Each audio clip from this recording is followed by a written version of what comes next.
తన తండ్రి చావుకు కారణం ఆక్సిజన్ అందకపోవడమే అని అర్ధరాత్రి ఓ యువకుడు ప్రభుత్వ ఆసుపత్రిలో వీరంగం సృష్టించాడు. ఈ సంఘటన సిద్దిపేట జిల్లా హుస్నాబాద్ ప్రభుత్వ ఆసుపత్రిలో అర్ధరాత్రి జరిగింది.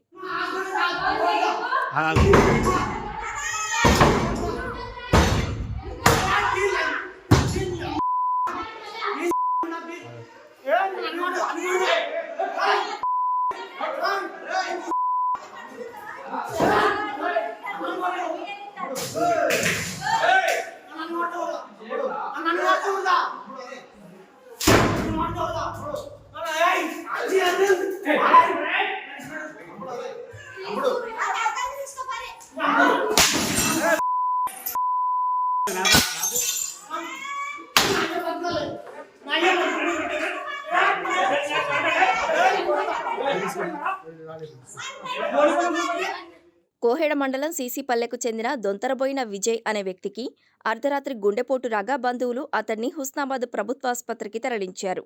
ఆసుపత్రికి తీసుకురాగానే విజయ్ని పరీక్షించిన సిబ్బంది అప్పటికే ఆయన మృతి చెందినట్లు నిర్ధారించారు. కానీ తన తండ్రికి ఆసుపత్రి సిబ్బంది సమయానికి ఆక్సిజన్ పెట్టకపోవడంతోనే మృతి చెందాడంటూ అతడి కొడుకు ఆగ్రహించాడు. అంతటితో ఆగకుండా కోపంతో ఆసుపత్రి ఫర్నిచర్, అద్దాలు ధ్వంసం చేశాడు. పోలీసులు వచ్చినా వారి మీదకి తిరగబడి ఇష్టం వచ్చినట్టు ప్రవర్తించాడు. దారుణమైన భాషలో మహిళా సిబ్బందిని తిట్టాడు.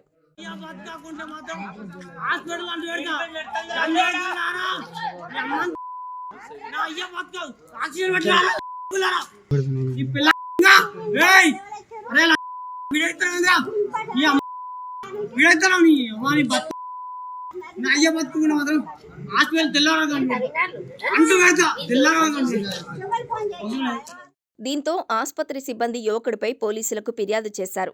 కేసు నమోదు చేసిన పోలీసులు దర్యాప్తు చేపట్టారు. అయితే అర్ధరాత్రి యువకుడు వీరంగంతో ఆసుపత్రి యాజమాన్యం తీవ్ర భయాందోళనకు గురైందని మహిళా నర్సులు చెబుతున్నారు. చేతికందిన గ్లూకోజ్ బాటిల్స్, అలాగే ఫర్నిచర్, రిసెప్షన్ అద్దాలు పగలగొట్టాడని వారు ఆరోపిస్తున్నారు.